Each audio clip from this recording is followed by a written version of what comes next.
about them Irish? I can't take it anymore. I need a national championship.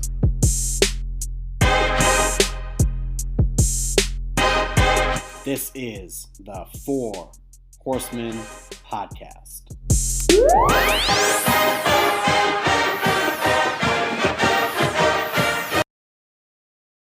And the Fighting Irish of Notre Dame are going to the Camping World Bowl. I'm joined by Steve. This is the Four Horsemen podcast. And what do you think about that bowl game? Pretty horseshit. I just don't. Who is Alabama playing Michigan? Yes, Alabama is playing Michigan. Okay. In the Citrus Bowl. Okay. Michigan 3 losses. Hard to justify that. They would play Alabama over us. I understand Michigan beat us head to head. Get that. And then who's another team that I think it's still like a Power 5 conference? Memphis. Who is Memphis playing? Yeah, Memphis has, I think it's the Cotton Bowl against Auburn, I want to say. See, that is even more ridiculous that Memphis gets into the Cotton Bowl over Notre Dame, in my opinion. Like, we're just an at-large team, ranked 15th, 10-2. It's Notre Dame. We are arguably a top 10 team. So, one thing that I would get away from, if it were me, would be bowl games being decided by, a bid from a certain conference or whatever that may be. It drives me insane because we're just getting crappy matchups. This is a crappy matchup. Yeah, I should clarify. It's Penn State that they're playing in the Cotton Bowl, and I think that's just because of the Cotton Bowl has a specific tie-in with the non-Power 5 group. But yeah, I agree. The tie-ins with the conferences kind of make the bowl season suck major dick. It's not the matchups you want to see. I mean, Notre Dame should be in the Orange Bowl right now against. I think that would be against Auburn instead of. Or Florida. That'd be against Florida. It should be Florida, Notre Dame in the Orange Bowl instead of Virginia. But that's the way the bowl ties work, and it is what it is. Like it's a bowl game. It's not a New Year's Six bowl game, but it's in the next group. And it's a favorable matchup too. I'm sure we'll get into that. Iowa State is a 7-5 Big 12 team. There's some interesting stuff going on, but I suppose we should start kind of with how the season ended since we haven't recorded since. So Stanford, do you have any thoughts there in our first win in Palo Alto in about 70 years? It felt freaking good to get the monkey off the back, man. I don't know. We were a little bit sloppy at times. I think it, if memory serves me correctly, just took a little bit of magic, I think, special teams and defense to get a fire lit under the ass of the team, and finally we were able to pull away and put them away pretty handedly. So it's whatever. A win's a win. 10-2. We've discussed this previously, but this basically solidifies or ensures our most successful program. Or decade of a program since the 1980s, which obviously we know was very fortuitous. So we're definitely on the up and up in terms of the rebuild.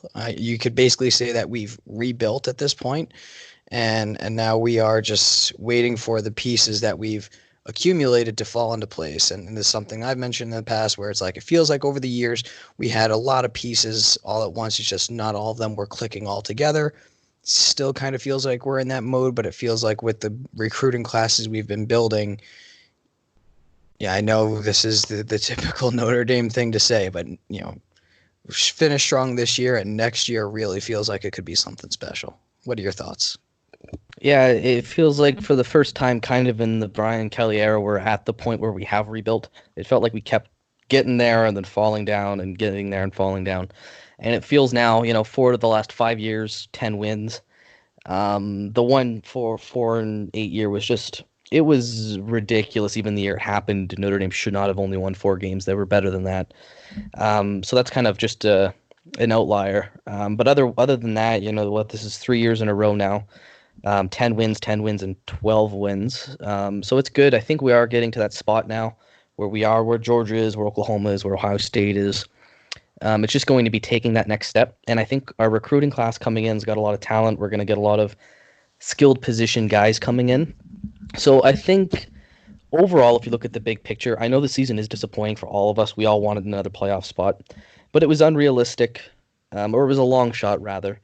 But I think still 10 wins in a bowl game. If we finish the year 11-2 with a not a major bowl, but a significant bowl anyway, I would say that's a good season. Not ideal, but it is a good season, and it sets us up for next year, like you said. And I think we're at that position now where Notre Dame's going to start getting. I know this year we got really no respect by the committee, but we're going to start getting, I think, a little more respect year in, year out, especially if we can start winning big games.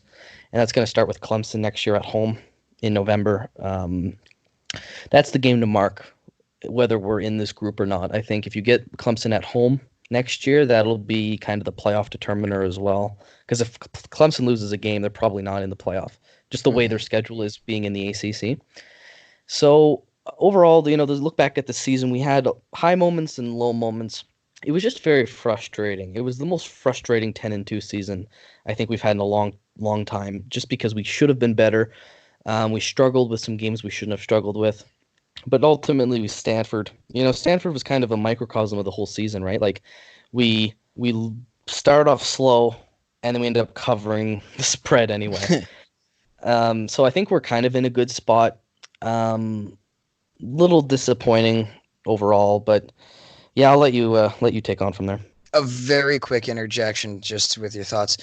Just as you described how frustrating this year was, and we were so hot or cold. We were so hot or hit or miss in terms of Ian Book's proficiency. Sometimes he would run down the field and move the offense like he was Drew fucking Brees. Short guy, but it doesn't matter. Like, he's accurate. He's getting the throws. Stepping up in the pocket, making the plays. And then there would be other times where he would look like, I don't know, name a Pittsburgh Steelers quarterback right now, because none of them can complete a pass. So it was so frustrating to watch. And the Stanford game was a microcosm of the season. But even through all of that, the point to be made here, I believe, if I saw this correctly, this is the most points that a Notre Dame team has ever scored in history. Think about how insane that is. If not, we're definitely up there in regards to maybe top 10 teams in terms of total scoring. But this Notre Dame team put up a lot of points, and it's even in a year where we were very frustrated. I don't even know what to make of that. If I'm even more frustrated by it, or if I'm happy and relieved by it, to think like, hey, maybe things aren't as bad as they are. But I just, as you were kind of describing your thoughts on the Stanford game and the season as a whole, that was something that kind of popped into my brain. Yeah, it definitely didn't feel like this was the most high-scoring offense in our history. And it's funny because they fired or mutually agreed to part ways with Chip Long, the offensive coordinator, who was disappointing this year. He was kind of highly regarded coming into the season, and he kind of let us down a lot. I think a lot of the play designs were not well thought out.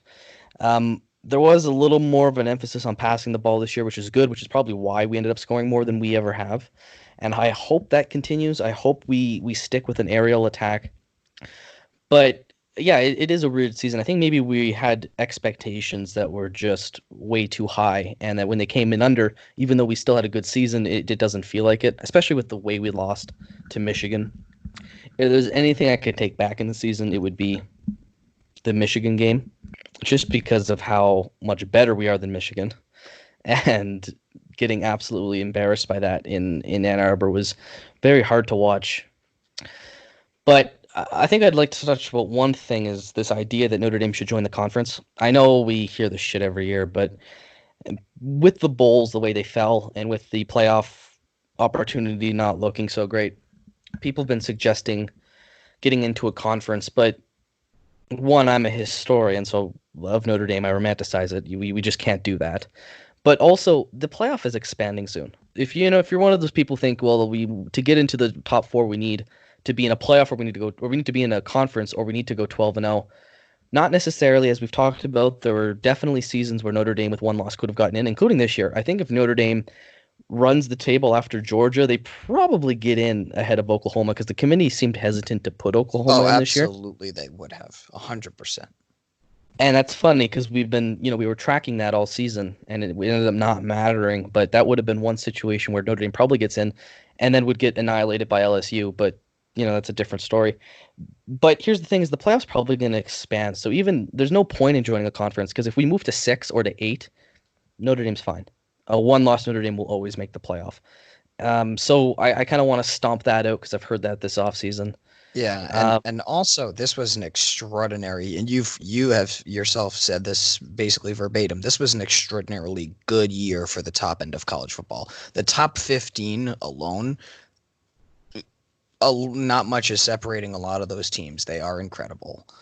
You think about it. This is the first time, literally, in decades that we've seen a 2-loss Alabama team. Like, pretty crazy. So.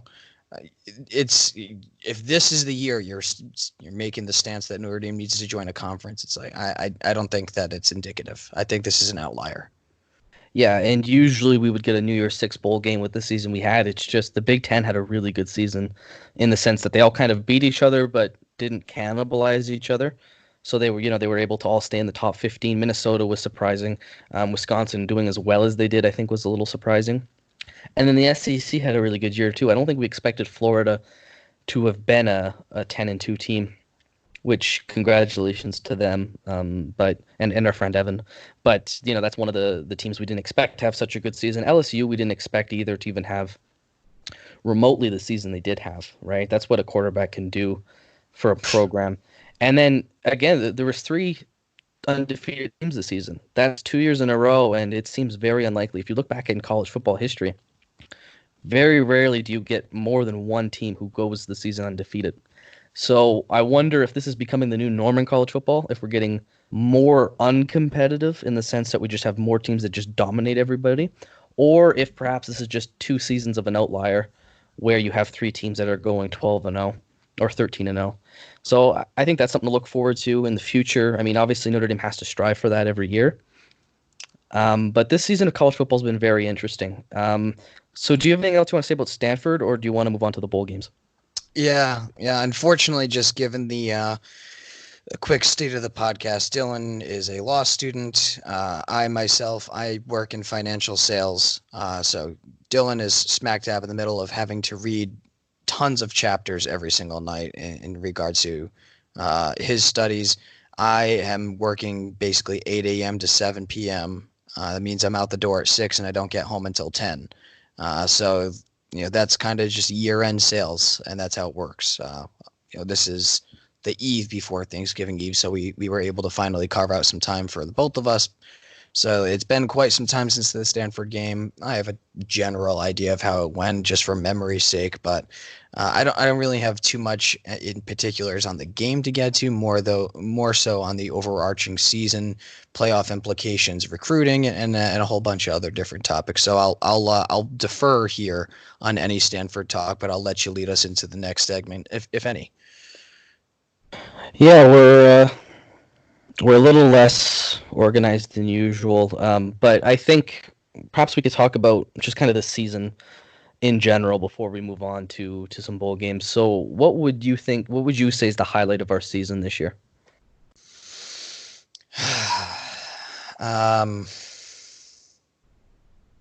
That's hard, because when it comes to a highlight, I mean, the highlights are all against inferior teams. I mean, our last 5 games, we were winning by an average of 25, 30 points. So we down the stretch looked phenomenal after the Michigan game. But yeah, I mean, I just don't, without a marquee victory, really, it's hard to pick a highlight. Felt good to beat up against Navy. They're a 10-2 team that's ranked. The final drive against Virginia Tech, that was exhilarating, but it should have never gotten to that point if we are supposed to be the team of caliber that we are. So it almost feels like a letdown, even though if you put things into perspective, that was incredible.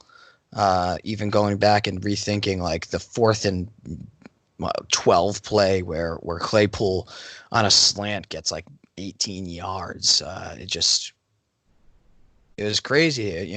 There's been so many awesome parts of the season, but it's unfortunately a rainy day or a rainy evening in Ann Arbor just honestly destroyed everything about it, and that's what stinks is it one game, a couple hours of football really just destroyed all hopes. Yeah, I think we could probably pick a few individual highlights. Chase Claypool's made some, frankly, insane catches this year. That's really helped us in clutch moments too. But if we were to pick a high point, and it's weird because it's a game that really was kind of ugly and you didn't like the way it ended, but the USC game is probably it. Because it's the rival. It's the pinnacle of rival for Notre Dame. Um, it's a 3-game winning streak. USC had a good year. I think they went 9-3, or did they go 8-4? One of the two, I think 8-4, but They I mean they seemed better than usual. At least they were a competitive team, and it's one we should have. It's one that by the end of the game we weren't happy with it. It should have been more than a 3-point win. But just beating, I think USC is probably usually the highlight of the season anyway. I would say maybe the bowl win, if we win the bowl game, could be it. But it is a little sad how this season has not brought many high points because the teams we beat were inferior, and the big games that mattered didn't go our way. Um, and I don't know. Georgia was a fun game. It was absolutely fun to watch that game, but I don't know if that's a highlight. Would you have, I'm asking this off the top of your head, but maybe 4 horsemen of the season? uh number 4, defense linebacker Drew White. Um, yeah, as Belial deserves it just as much as anybody else. That guy really came into his own. But in terms of a presence of the middle of the field, everyone was talking about the interior of our defense needing to be next level or stepping it up, and Drew White filling in it was either the Mike or the Will role. You know, and standing out in doing so. I don't think any interceptions, but more of a run stopper. Getting after the quarterback, had a handful of sacks, and he was in on a bunch of plays. Um, I guess if I'm gonna do 2 offense, 2 defense, um, I love Khalid Kareem. And Julian Aquara is a stud too, obviously. And there's a bunch of other different guys to pick from, but Khalid Kareem just seems like just an awesome guy. He's terrifying when he puts on the black makeup around his eyes and he has like the beads coming from his hair, and he looks fucking scary, man. And coming around the edge, he is something talented. And hopefully, I know he was banged up at the end of the year.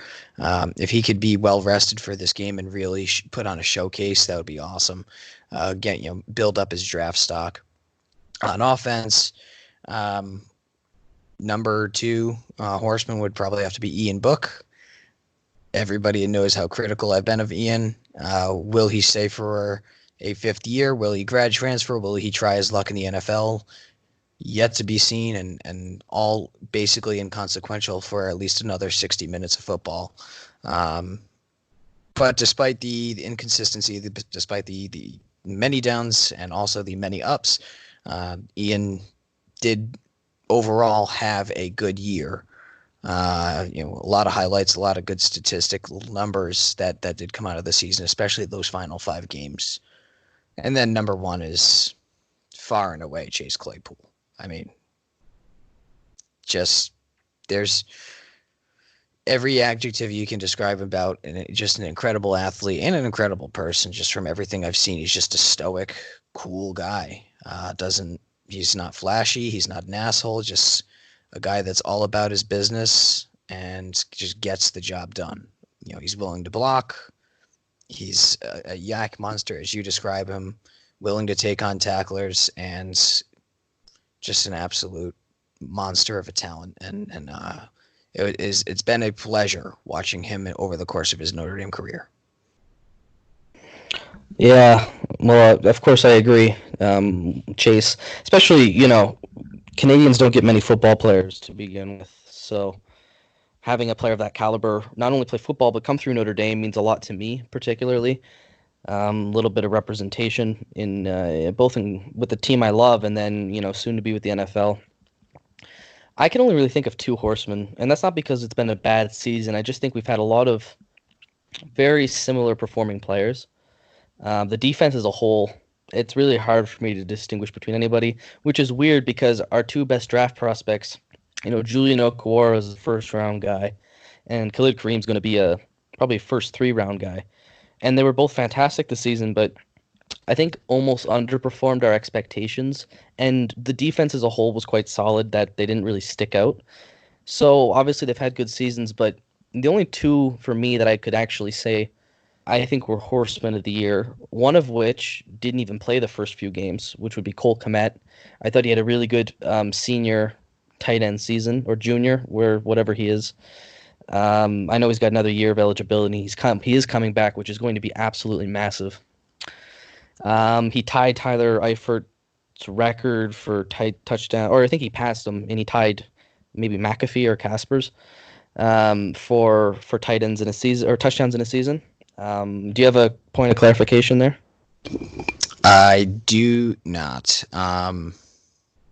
That was actually a really good pick. Yeah, and I should have chosen Komet over Book. Yeah, he was a monster. I forget the name of the individual who he beat. I think it was a guy from like the 70s, to be honest. It's been quite some time. I think it's McAfee or Dave Casper. But either way, he tied it, and he could beat it for single season touchdowns with a touchdown in the bowl game. I thought he had a good season overall. He was so dominant in the Georgia game. He's a baller, and I know some draft people that I follow are huge on him. They're almost a little disappointed he's not going to the NFL this year because if I recall, I think Dane Brugler has him as his number one tight end this season, which I thought was a little surprising. I'll have to double check on that. But he is that talent because of how athletic he is, how good he is at blocking, and how just great he is catching the ball and running with it. He's a real modern tight end. So I'll give Kmet credit there. And also, I mean, number one has to be Chase Claypool. I mean, the season he put on, he wasn't even putting up the numbers at the start of the season, but he was just so dominant whenever he would get the ball. And I think if Ian Book had been better, if we would have got the Ian Book maybe of last year, I think he could have put up even more. But the way Chase Claypool finished the season with, a million touchdown catches, it seemed like, was just unbelievable to see. So I'm really glad, the kid from BC is going to go on to the NFL. It sucks that we're going to miss out on him, but I think we'll be pretty good at the receiver position. Do you want to maybe talk just a brief second about maybe where recruiting is looking next year, because you're the recruiting guy, Yeah. and kind of what we have in store for next season? So we had a top 15 team or roster, I guess, or signing class more specifically. Heading into signing day for the second consecutive year, this is huge. Didn't lose a single recruit or commit rather on early signing day.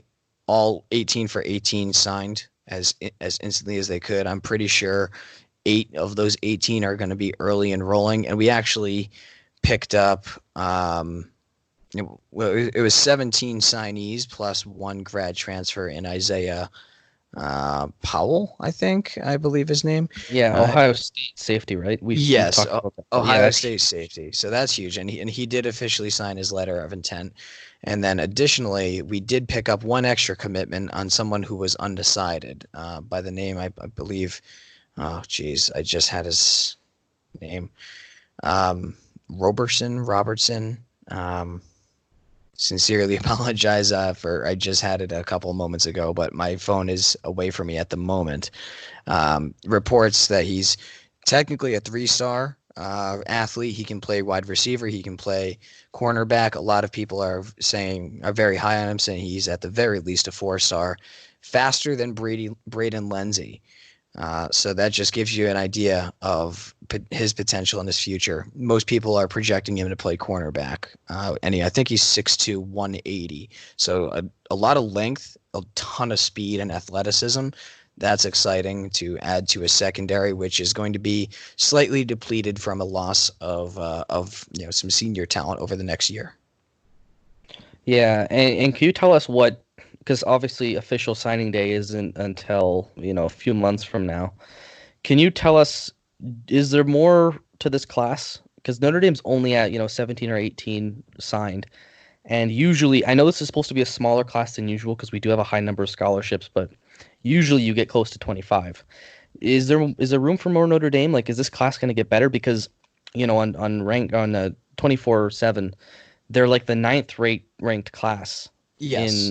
but they have only 19 or whatever people. Are we expecting, maybe one or two more, or do you have any idea there?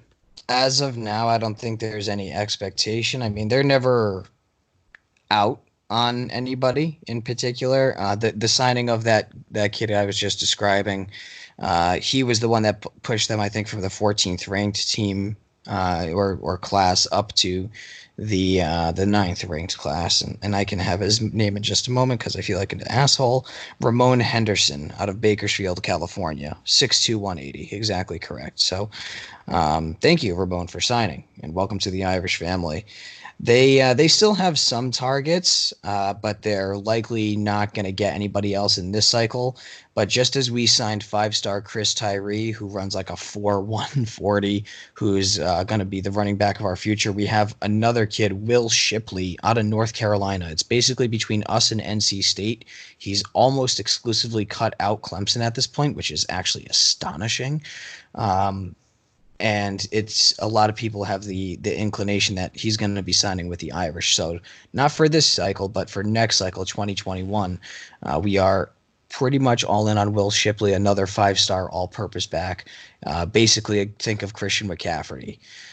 So at the skill position, I mean, there's tons of guys that we are going after. Tons of talent in the pool. If you'd like me to get more specific, more than happy to. I think another thing too is we got a good news with the well, I mean, it's materially it's immaterial in the end, but for our sake as fans, the new rankings came out. Like they updated this cycle, and Tyree was made a 5-star, and our receiver boy Johnson was a 5-star. So we're actually getting 5 stars. I know we all de facto know they're 5 stars, and also I didn't realize this, but the elite quarterback that everyone's talking about, Buckner, he's actually Mhm. next year's class. He's not in this year's class. I thought he Yes. was. No, that's Drew Pine for this year. So we're gonna be a little bit late, or so he's just gonna come in a little bit later. Was he upgraded to a 5-star, or is he still a 4-star guy? He's still not considered a five-star yet, but it's basically a foregone conclusion that he will be. That's good. 5-star quarterbacks I'm are, pretty sure he quite just led important. his team to a state title, and he was described as putting up quote unquote video game numbers. Like I think like in the range of like 70 touchdowns in a 10-game season. Yeah, that's something I heard too. Was just the stats he was putting up in his junior year was just ridiculous. So overall, we probably look pretty good heading into next year. We're going to lose some talent on the edge. We're going to lose some talent at wide receiver, but all the offensive linemen are coming back apparently. We got a safety coming in from Ohio State, so we'll kind of manage some proven talent in the secondary. Troy Pride is probably gone. He's a draft prospect. Sean Crawford said he's coming back. I don't know how that is possible, but he said he's coming. So there should be enough talent to kind of salvage defensive continuity. Offensively, I don't really think our running backs are good enough to really particularly care about. They're replaceable. It's not like Chris Tyree, where I want him to come and stay for the full 4 years. So I'm not too concerned there. Book could come back. Komet's coming back, and then most of the receivers are coming back. I think just having Braden Lindsey and is it Kevin Austin everybody's looking forward to?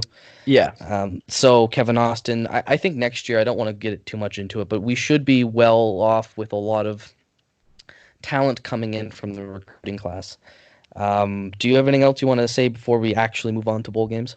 Yeah, and on the edges, I mean, we're still going to be young. With some guys coming through like Isaiah Foskey and Nana Osofa-Mensah. But Adi Ogundeji will be back, and he was one of the guys that came on late into the season. I always knew that he was talented. You know, he's like 6'5" and like 290, and he looks like and he plays like he's 240. So I mean that he's incredibly talented. So the edge will still have we'll still have some bite out there. Um, you know, would would love to see how everything pans out with incoming freshmen and also a lot of different red shirts because we have so much talent over the last few years that have kind of been sitting out, developing, and you know, especially at the quarterback position. Well, so we'll see how that pans out. Um, but I think it's definitely very easy to get extremely excited after I think what's this the fourth or fifth consecutive top 15 recruiting class in a row, and we're never going to get a bunch of 5 stars. That's just the fact of the matter. You have to be a 3.0 student. It's hard to sell South Bend, Indiana, when you could be in Athens, Georgia. All right, it's a tough sell. Um, but the quality of guy that we're getting, that we're recruiting, that we're going after, it's the whole 4 for 40 year, the 4 for 40 deal. And the guys who get it, they get it. And there's, I think you can see a tangible difference in guys that are at the school while they're on campus, and then also once they make it to the NFL, you can really see how guys have been handling themselves, and there is a difference. I not to get too preachy from the moral high ground here, but a Notre Dame guy, there's a great caliber about him that makes you really want to root for him, whether it be Will Fuller or um, you know any of our other Pro Bowl guys, such as Quentin Nelson or anyone of the sort. So, um, yeah, I'd say think less about the class rankings and more about the caliber that of the guy that's going to be coming in to fit in, because sometimes Antonio Brown, despite him being a psychopath, was a 3-star prospect once upon a time. So. Sometimes it takes guys a little bit of time to develop. It's more so about the mentality of getting them onto campus to be excited about. I think that's well said, and a good transition. Kind of two other things. So we're obviously in the middle of bowl season right now. If you guys recall, last season we did our bowl projections. It was the three of us, and I had my girlfriend do it, who knows absolutely nothing about college football. And to nobody's surprise, my girlfriend, who knows nothing about college football, beat us significantly, actually. So we did it again this year. I haven't counted any of the games today, but Steve's having a rough go of it. He's 2 for 9. I'm 5 for 9, and my girlfriend's 4 for 9, and I'm very sure she's going to win again. That's just the way college football is. It's you don't know anything, even if you know something, and that's kind of the point we wanted to make. Is my girlfriend knows absolutely nothing about it, can just pick whatever name sounds prettier, and she'll probably beat us. So, is there any particular bowl games you want to get into that are interesting, that might be worth kind of talking about? Let me just pull up the list really quickly that you sent me the other day. And I could not be any colder to get started. It's actually astonishing. How about we start with, while you're looking, I'll just start us off. The first real bowl game is going to be the Goodyear Cotton Bowl Classic, Penn State and Memphis. You and I both took Penn State, and my girlfriend took Memphis. So what do you think about this game? Do you think Memphis has a shot? Do you think that perhaps we'll see something we don't expect? Preposterous.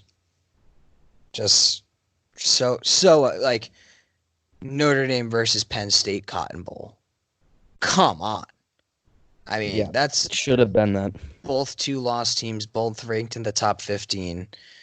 Right just on the cusp of the outside looking in. I And mean, there's a that would have history between these two as well. a It's a bit of a history rivalry. between the programs, both bloods. I mean, come on, like this. I think this might have been the matchup for Notre Dame that would have made the most sense, and I think there would have been a ton of money and a ton of viewership with this game. How they let this go through is ridiculous. Again, I just to reiterate from the beginning, I think the fact that there's bowl game tie-ins from conferences at this point is antiquated and absurd. It made sense back in the day, but we are a much more nationalized and much more connected society and sport these days. So, um, you know, okay, I get it. You want the Pac-12 versus the Big 12 in the Rose Bowl. Like, okay, it's tradition. I understand. I'm a huge guy about tradition myself. Love tradition, but I also am all about adapting. And this is a little bit absurd that Memphis is likely going to get their shit kicked in. And when I say they're likely going to get their shit kicked in, I mean that they're probably going to win because I'm 2-9 so far, which doesn't make any sense. Well said. I think it is a game. I think the thing with the bowl games with the smaller teams is it means everything to them, and we saw that last year with Texas. Um, Sorry to flex on that entire program, but when Texas played Georgia, it meant absolutely everything to Texas, and they were definitely not as good as Georgia, but they beat them, and you'll see that. I mean, that was the one year UCF beat Auburn. It was kind of like that too, so I wouldn't be surprised if Memphis wins. I don't expect it, and I really think that could have been a perfect bowl game. Notre Dame and Penn State both having a mutual game against Michigan. Both of the two schools not particularly liking each other, um, because obviously we're Notre Dame and you hate us, and they covered up child molestation, so we hate them. And I think that would have been great. I always get Steve with those jokes. Like every time I use them, he fucking laughs his ass off to it, and it's perfect. Here's another game, and it's one that I flip-flopped on. The Holiday Bowl. Well, to be particular, and this is where our corporate overlords are just destroying college football. The San Diego County Credit Union Holiday Bowl. As if we need more sponsors. Mm-hmm. USC versus Iowa. I think that's going to be a really good game, and this is one where you took USC. My girlfriend took Iowa, and I flipped on it, and I'm ultimately going with the Trojans here. What do you think about that one? Is that one you might tune into? Do you think that could be a good game? Uh, Depending on my work schedule when it plays out, I would be interested in seeing it because this kid Keaton Slovis, their true freshman, has now he's now getting points. I think he's like plus 1,600 or something like that to be Heisman for next year. But like he's carried the ball far enough this year to get them up to a point where they're in what 8-9 program in the face of us literally laughing at them to begin the year, thinking that they might go like 3-9. So hell of a turnaround for them. I've always said that they have an incredibly talented roster. They're just a program in disarray, and they're really feeling those effects right now with their most recent recruiting class. So I think that there's still just too much top end talent, too much speed. Amon-Ra, St. Brown, Keaton Slovis, and company for Iowa, who for all intents and purposes are basically the Chicago Bears of college football. It's like their goal is to win every game like 13-12. I just don't see that style of play fending off USC for 4 quarters, and I don't see them having enough offensive upside to put up more than 17 points. So that's why I'm tending to go with USC, but I wouldn't doubt if this game was a little bit tighter than expected. You could tell me that either team would blow out the other, and I would be like, "Yep, that's understandable." I think this is a game that can go either way. I ultimately agree with you on USC just because I think of the offense. USC's kind of been building some momentum this season, and Iowa plays some ugly football. We have our problems with USC, but at least they played somewhat decent football. The Big Ten is just awful to watch, and Iowa is really the epitome of that. Let's just kind of cover some other New Year's Six bowl games. We have the Orange Bowl, which all three of us kind of agreed on here. Florida to beat Virginia. I would love it for Virginia to win, but Virginia is not particularly great, and Florida has been very dominant this year. So I expect the Gators to get that one done. Um, the big one, the one that I want to get your thoughts on, is the Citrus Bowl. Um, I don't even know if that's a New Year's Six bowl game, but I want to talk about it. Michigan is playing Alabama, and I don't know if there's two programs I hate more in the world than these two assholes.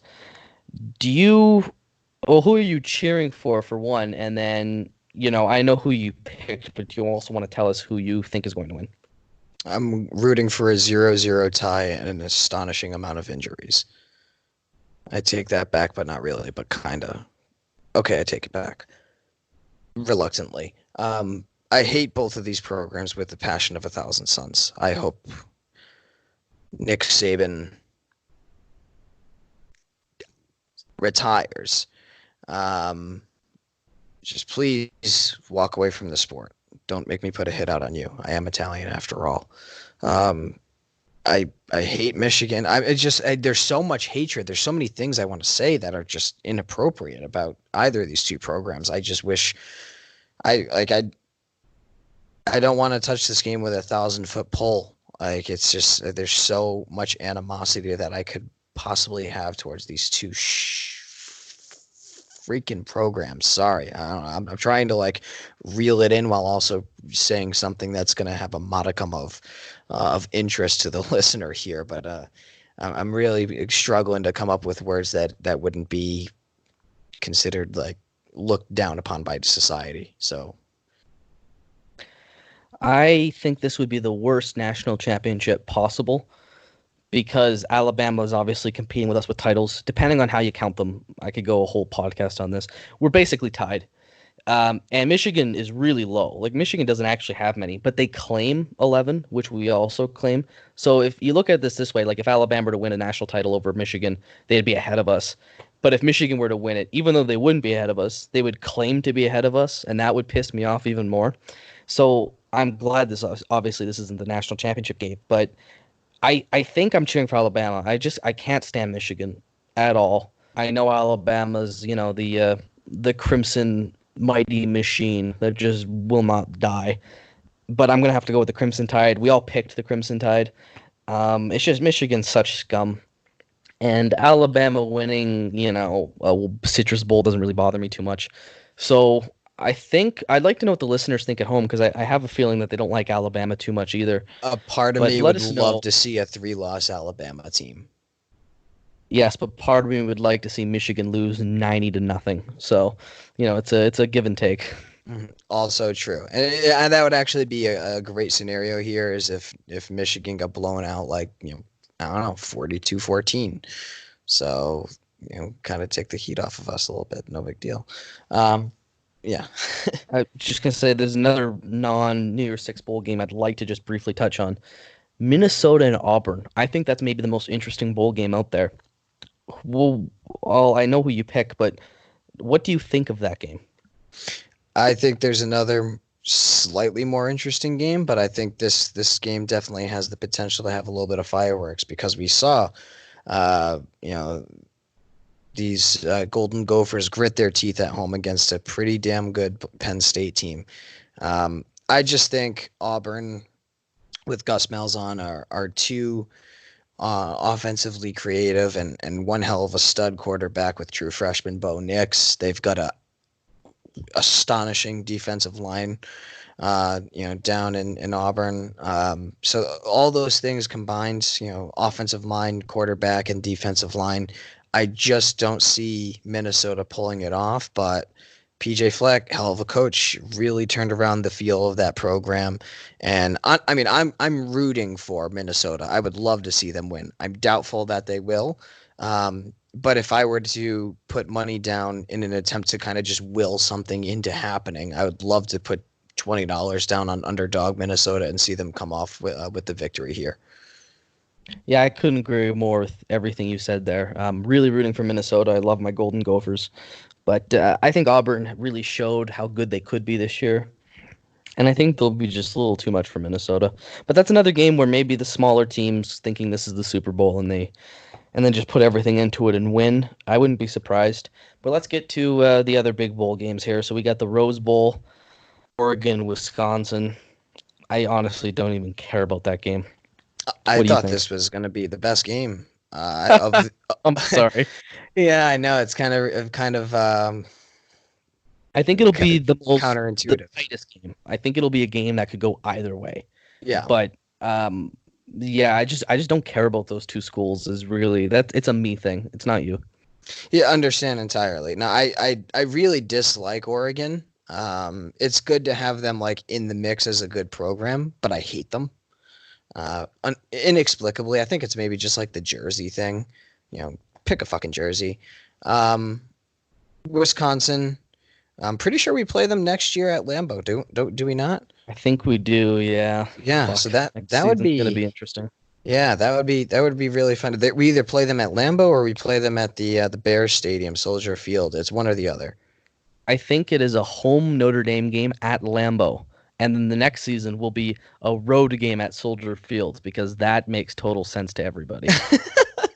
Yeah, totally inverse of what it should be. But since when are our um, neutral site games make any sense at all?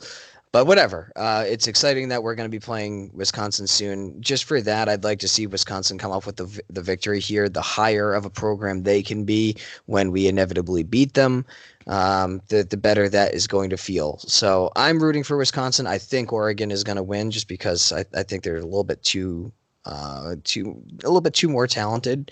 But that's my thoughts on it. I think this will be an exciting game. Rose Bowl is always a special game. Um, you know, I it goes against my thing that we should get rid of the conference tie-ins for bowl games, but it is the granddaddy of them all. Well, Notre Dame is 1-0 in Rose Bowl games, so it is a little bit something special there. I took Wisconsin. I think this could go either way. I think Wisconsin against a Pac-12 team, if they play the very ugly Big Ten football where they just run the ball for 60 minutes, I think they could just stop Oregon from getting on the field and could pull out a win. I don't know who I'm rooting for. I don't hate either of them. They both mean nothing to me, and so that'll be an interesting to watch. But I don't know. I could go either way. I went with Wisconsin for that reason. How about another one? And this is another really interesting game. It reminds me of Minnesota versus Auburn because I'm sure we're all cheering for one team, but the other team's going to win. The All-State Sugar Bowl, Georgia versus Baylor. Give me your thoughts there. Yeah, and we probably all will be rooting for Baylor. So that's a good point. I mean, they really twice had Oklahoma on the fucking ropes and just could not put them away. So Matt will figure out how to close a football game, dude. But he's a good coach. He really brought that program. You want to talk about a resuscitation? That guy did a hell of a job.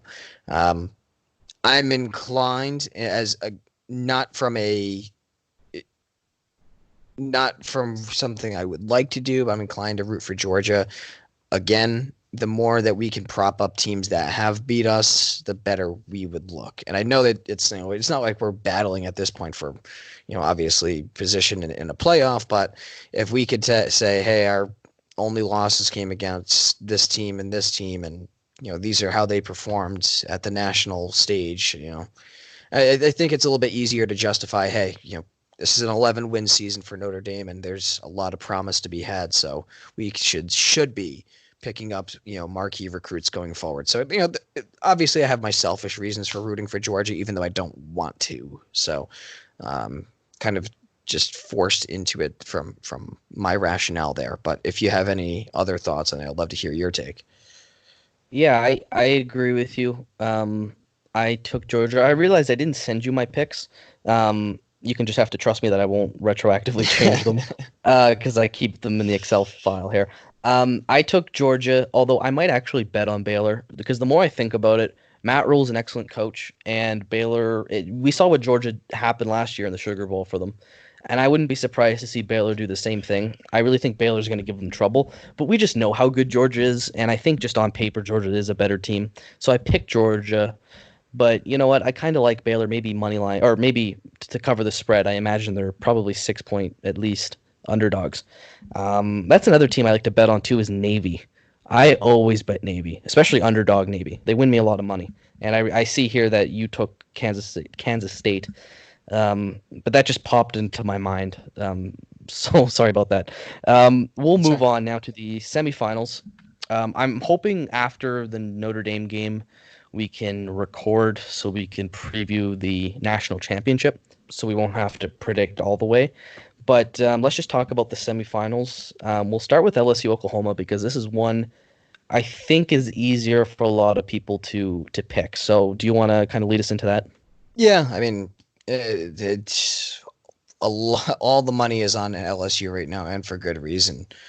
Joe Burrow, I hate that he's going to be playing the Pittsburgh Steelers twice a year for what seemingly his entire career. And he is very easy to like. I've heard his speech was incredible, his season was incredible.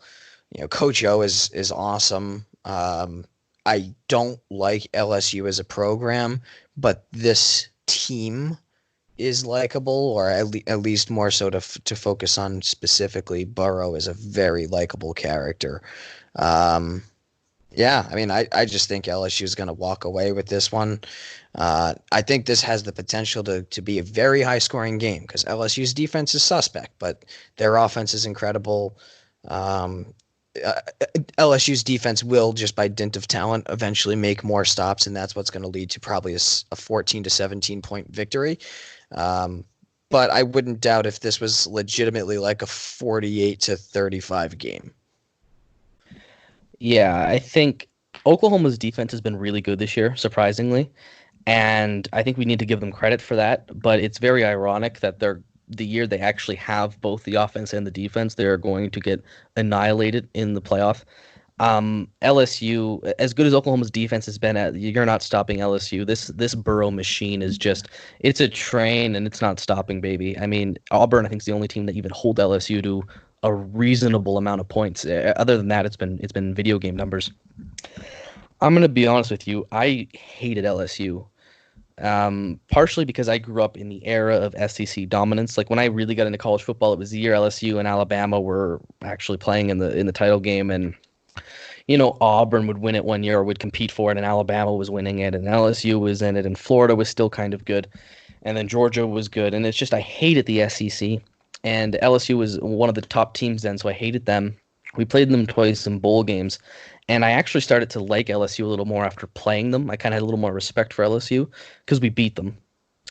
And I'll be honest with all of you, I am outright rooting for LSU.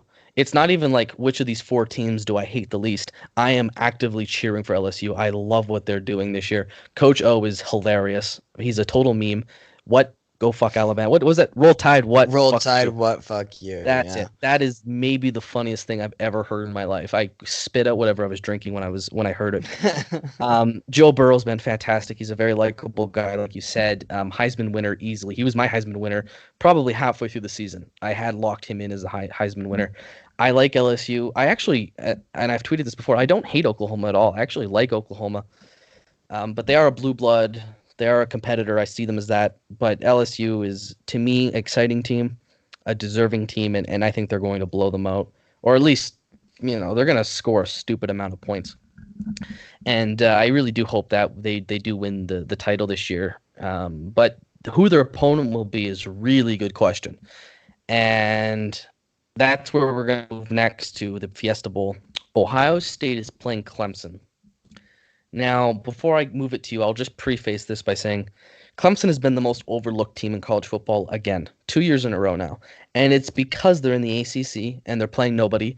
And if they have one tight game like they did against North Carolina where they really should have lost that game, we kind of forget about Clemson. We kind of say, oh, well, they're clearly not that good. And then Clemson goes on to dominate everybody under the sun. And we forget about Clemson. And Ohio State, obviously, for many valid reasons, has been talked about a lot. They were the number one and number two team. I think the committee got it right. This is what I would do for top four. But Ohio State has been one of the best teams this year. They've been so dominant. They've beaten many good teams. But we don't talk about Clemson. And people forget how good Clemson is. So I'll let you talk about the game, but I just wanted to preface that by saying, hey guys, Clemson's 13-0 and they're pretty good too. Yeah. I think that Clemson's defense, their front seven is something real. From what I can tell, their secondary is still kind of catching up with in terms of talent wise. But their pass rush is going to be friggin' incredible, like it always is. I mean, they're able to find these absolute freaks of nature and throw them on the defensive line interchangeably, and I don't know if Justin Fields is going to be ready for that, because he truly has not experienced anything like that, not even against Michigan. I don't even think Michigan's defense could hold a fucking candle to what Clemson's going on the defensive side of the ball. Trevor Lawrence, we know, is obviously incredible. I'm pretty sure Travis Etienne is probably a top 3 draft prospect for when he declares and at the running back position. And we know that Justin Ross is a hell of a wide receiver as well. I very much would not doubt a Clemson victory here. I think they have the tools. They just have no margin for error, and we do look at them as being weak because of all the factors that you had just explained. I believe, correct me if I'm wrong, I think I picked Ohio State here reluctantly. I did not want to, just because I think they are a little bit. I just think they got the juice this year, and I think it's basically going to be Justin Fields versus Joe Burrow in the championship game. But this is going to be one. I think this is going to be the most exciting matchup, to be honest, or at least until we see how everything in the national championship shakes out. But I think Clemson stands definitely an incredible chance. I would probably put this at less than whatever the line is. I would say it's probably going to be like Ohio State -3.5. If I were to put a gambling line on it, but I think Ohio State will pull it off, and that's why I picked them. Yeah, we all took Ohio State, and I, like you, I took it reluctantly. I think this could go either way. If you told me Clemson beats Ohio State the way they beat us last year, I'd be like, yeah, that makes total sense. I think it's ultimately going to come down to Ohio State's defense. I think Chase Young and that whole defensive line is just something Clemson doesn't quite have the same level of. I think the 2 quarterbacks will be awesome, but I think Notre Dame, when they played Clemson last year, we held the kid, Trevor Lawrence, we held him pretty well for the first half. Until Julian Love had gone out, he had 80 yards. We were really holding them well, and part of that is because of the pressure we were getting up front, and I think that's where Ohio State is going to probably be better than Clemson. So that's ultimately, I'm going to say Ohio State's going to win, but I wouldn't be surprised if it goes the other way. I'm cheering for Clemson. The reason being is, like Oklahoma, although I actually like Oklahoma, I hate Ohio State to begin with, but Ohio State's one of those other blue bloods who could, they're a threat to Notre Dame's status as the greatest all-time program, even though they're not close. Neither of them are close. It's just, you don't want to give them another title to make it closer. That I don't want that to happen. I don't want Oklahoma to win another one. I don't want Ohio State to win another one. So I'm cheering for Clemson. On top of that, I actually don't mind Clemson. I hate Ohio State. Just, we all hate Ohio State. It's a weird thing in Notre Dame fan base. We have no rivalry with Ohio State, but everybody hates Ohio State. And so obviously rooting for Clemson, but I do think the Buckeyes are just a little too good this year. And if that were the case, what a hell of a national title game that would make out to be. LSU versus Ohio State, which is what we're both predicting. But let us know at home, give us a tweet, who do you think is going to be the title game? I'm sure we're really interested to hear. And Oklahoma, they're still a good team too, so I wouldn't be surprised if anyone out there thinks the Sooners are gonna move on. Yeah, pretty much. You wrapped it up beautifully in regards to what the games are, what the matchups are, what the potential is going forward, and how everything is going to shake out. Now, just kind of focusing in on, I just want to do a really quick mental exercise with you, and we're running right at the hour mark here, and we'll let you guys go, even though it is vacation week and none of you are working, so let's face it. everyone, the college football system is progressing. It's making it, I think this is an uh, incrementally better than the BCS system, which was better than what it was before. So we're getting better. We're progressing more as we're getting more statistics and information. But everyone also has their critiques of the current system because we want to improve it.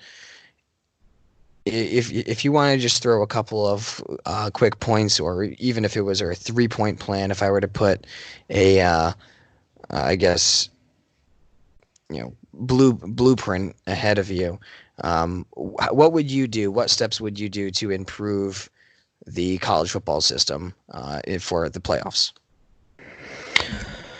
Yeah, I really like that question. I'll start off by saying this. Take a look at the top 15 teams in college football. How many of them deserve to be in the playoff right now? I would be hard-pressed to find more than 4. I know there are some good teams out there, but by the end of week 14 or whatever it was, there were only 4 teams to pick from. There was nobody else that could have got it, right? And if Oklahoma would have lost that game, you'd be hard-pressed to find who the 4th team is. Alabama was 2 losses. Auburn was way out of it. Georgia had just lost to LSU. They had 2 losses now. Oregon had just beaten Utah. So there was nobody that deserved to really get that last playoff spot. There was no other options. And that was the same case last year. The difference last year was that there were 6 teams. There was obviously the last 4 spots, or the last spot was between Notre Dame, Ohio State, Georgia, and Oklahoma. So it would have been the last 7. And I think that goes to show that as good as college football is, we're not quite there yet for a very expansive playoff system. And I know people are going to disagree with that. But for me, I think 6 is the ultimate goal, at least at this point. The next step for me is 6. I don't want to see 8, and I don't want to see 16. Maybe we get to 8 one day. But for me, I think moving to 6 is the first step. So you said 3-point plan. That's a long answer. But point 1, we're moving to 6 with the top 2 teams getting a bye. So there's still something to play for. Second, I'm getting rid of conference championships. I think that is very important because, 1, nobody's on the same level. So obviously Notre Dame can only play 12 games. But also for the bowl games, not everybody plays 13 games. Only the champions do.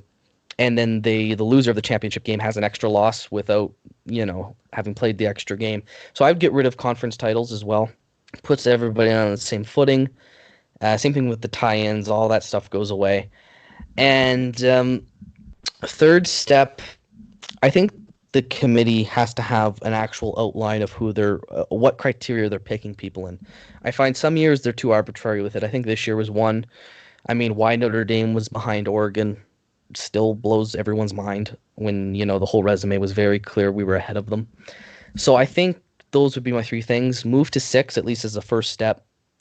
Get rid of conference title games. And then 3, have a very clear, or at least an outline of what you're ranking teams based on. And then we could, see even more improvement. Sorry, problem with the muting there. Yeah, I am in basic agreement with a lot. I don't mind the conference title games, but if it means getting rid of the bowl tie-ins, the conference bowl tie-ins, then I would definitely be in favor of nixing the conference championship games. So my 3-point plan would be as follows. First and foremost, in order to qualify for a bowl game, you have to have 8 wins. Let's get rid of the pointsetta bowl between Louisiana Tech and the Western Kentucky Hilltoppers or whatever whoever the hell's playing. I want the highest of high quality teams getting into bowl games. 2, getting rid of the bowl tie-ins for conferences. I think that it should be more so a lottery.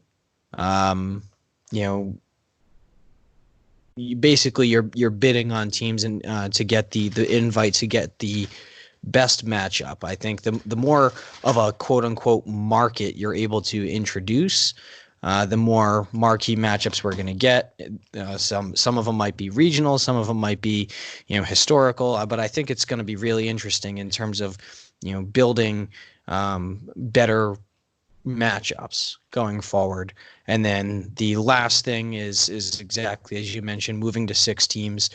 First and second overall seeds or ranks will get a first round bye. The final 3 through 6 will duke it out in a quarterfinal, then semifinal, then final. I think that would go a long way in including those fringe teams that you did make a great point of. The top 15 teams, where a bunch are 10-2. Sorry, my dog's having an aneurysm. Okay, you okay, Lil? Okay. All right. I think that does go a long way in regards to making a bowl game revered, making these guys want to play for it, and also opening it up to some fringe teams that, a 10-2 Alabama does belong in the playoff, quite frankly. That's my thoughts on how to make it better. Yeah, and I think that's why you got to get rid of the conference game, is if you're going to have all those extra games, a quarterfinal, semifinal, final. I don't think it makes sense for kids to be playing 16 games a year, and I think the bowl games go on too long. I would ideally have the championship game being played, New Year's Eve. Like I don't like that the 2019 champion will be in the 2020 bowl game. It kind of just, my OCD doesn't like that. But I think I am concerned about having too many games being played, so that's why I would get rid of the conference title as well. But yeah, I agree with pretty much everything you said there. I think that's a good plan, and I think they'll probably move towards some of that, at least with the expansion. But let's now talk about the one game that matters very briefly, because neither of us prepared for this. Notre Dame is playing the Iowa State Cyclones, I believe, from the Big 12. They are 7-5, although they're probably better than a 7-5 team. S&P Plus, I took a quick look, had Notre Dame at 16 in the country, and Iowa State at 22 or 23. So it's not too unevenly matched, but it's one that Notre Dame should and will be favored in. So, Steve, do you have any kind of thoughts on the game? I know obviously this is a disappointing bowl game, but I mean, it's one we should win, and a bowl win is a bowl win. Yeah, Iowa State is one of the frisky teams that it feels like once a year they're due for a big upset. I don't think they really got a big marquee upset this year. I feel like they're constantly putting like Oklahoma or Texas on watch. They actually did beat Oklahoma a few years back. Bryce Purdy is the truth. I'm pretty sure he's a true sophomore. He threw for like 4,000 yards or something like along those lines, over 30 touchdowns. They're going to air it out, and I think this is going to be a great test since we're a little bit banged up on the defensive line. This is going to be a great test to see how our secondary, which is basically ranked 5th in efficiency, how they're going to show. Are we going to show that we are truly making the next step, getting our defensive backs on the level of an LSU or in Alabama or in Ohio State, the quote unquote DBUs that have been dictated by all the prospects they've put forth in the NFL. Are we going to catch up to that? Are we going to ball out and show that, hey, this is a 7-5 team of pipsqueaks, and we are going to beat the living piss out of them 42-17? Let's hope so. I really want to blow the doors off of them. I want to show no respect and no mercy whatsoever. I think it's a good thing that Chip Long is moving on from the program. I'd love to see Coach Tom Rees fill in and take his shoes, which there's been some chatter about that. And I think it would be nice to just blow the fucking doors off of them and show just an absolutely dominant defensive performance. So to tell people we're 11-2, we're in the top 15, we have great recruiting classes coming in. Notre Dame is back, and we are ready to play with the big boys, and we can get some momentum heading into 2020. So I'm thinking of recruiting classes. So that's my thoughts on it. I'm not particularly scared of them in any capacity. What I am afraid of is something that you've referenced, which is a smaller program thinking this is their Super Bowl. For a lot of these guys, this will be the last game they ever play. Most Iowa State guys are not getting invited to a combine or a camp. So, their seniors are going to be balling out for this. This is probably their last game they'll ever play in their lives. You got to be on the lookout for that, but I want to crush them like the bugs that they are. Yeah, I agree. I want to crush them. Um, I have a feeling this is going to be a tight game. I don't know if we're going to take it too seriously. Tommy Rees will be auditioning for a job as offensive coordinator.